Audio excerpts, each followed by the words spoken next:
how does it feel to be one day closer, almost ready to actually play again? I mean, it's been so much time since you had to play football. I mean, it feels amazing to be where I'm at, to actually do what we're doing. It's just surreal to be at the Rose Bowl, to be at the Granddaddy of Them All. I mean, we're taking every event that they give us with a smile on our face and enjoying the moments, but at the same time, we have to understand it's a business trip. And we're taking that as such. I mean, every practice we have has been a good tempo, good energy. Guys are out there flying around doing what we need to do. Now we're getting into the more mindset type of practices and meetings and stuff like that to polish up on what we've done. And just as the days get closer, I mean, it's the day before the day before. So we're just really excited and blessed for the opportunity that we have. To grow up on the West Coast, what did this game mean to you growing up and seeing it as a kid? I mean, yeah, this game meant everything to me. I mean, like you said, West Coast, this is probably the biggest game on the West Coast, probably the biggest game of all the bowl games. So, I mean, I've watched it every year since I can remember. I mean, all the way back to the Vince Young and SC one, all the way back to that. That's probably my fondest memory of this game. And I've watched it every year. I mean, even last year, the year before last, I've always watched it. I really enjoy this game. I really enjoy the pageantry that it brings, the history that it has.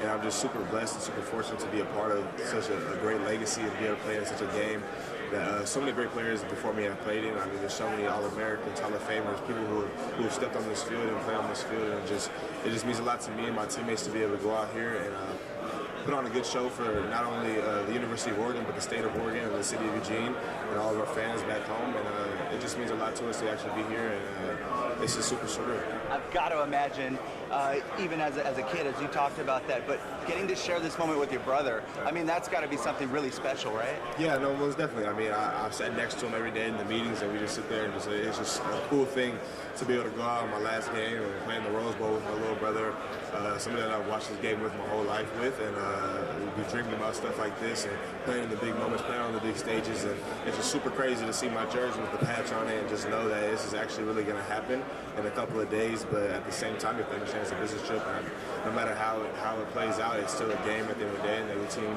is here for a reason as well. So Wisconsin's a very good team, and we look forward to the challenges that they bring. I got one more question for you, man.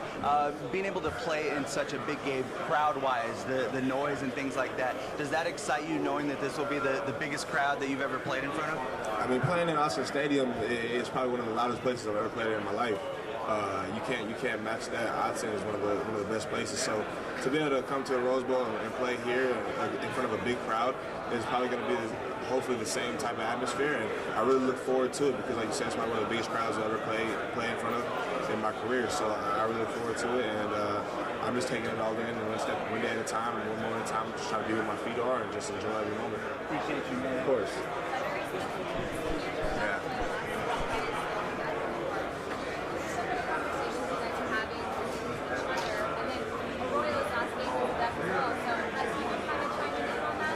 No, I mean, some of the seniors, we've been talking this whole season about like some of the stuff that we've been doing. I mean, winning all the games at home was kind of a big deal for us because in the off-season workouts we talked about having a home field advantage and being really good at Austin Stadium. So to be undefeated at home was big for us. To go on the road and win the big games that we had to win on the road meant a lot to us. And now that we're here, we talk about it a little bit, that we're kind of focused on the 1-0 goal like we always are each week. And Coach Royal, I mean, he's been totally bought in for us. I mean, he's been a duck through and through this whole time, this whole bowl prep, and I really respect that, and I really enjoy him being here, and I thank him for coming back and coaching this last game because it does mean a lot because he does deserve it because he's been with us this whole season, and I think he has a great scheme coming up, and we're really excited for what he has to put on. Some of those emotions going through, okay, I'm putting on my pads the last time. Yeah, yesterday was the last time I had a full padded practice, so it was kind of surreal just to know that was the last time I put on that white practice jersey with pads underneath it, and it was just kind of cool. But this whole year has kind of been the last time, so to speak, moments, and I've enjoyed every one of them. And I think at 6 o'clock on January 1st, when it's all said and done, and I'm no longer an Oregon Duck, so to speak.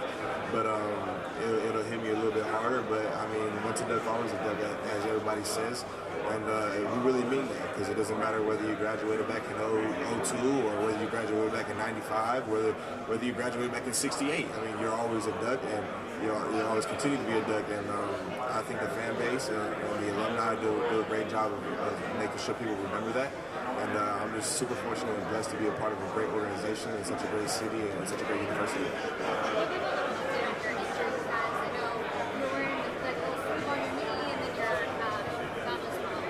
My thumb is doing great. I mean, my thumb is doing a really good process.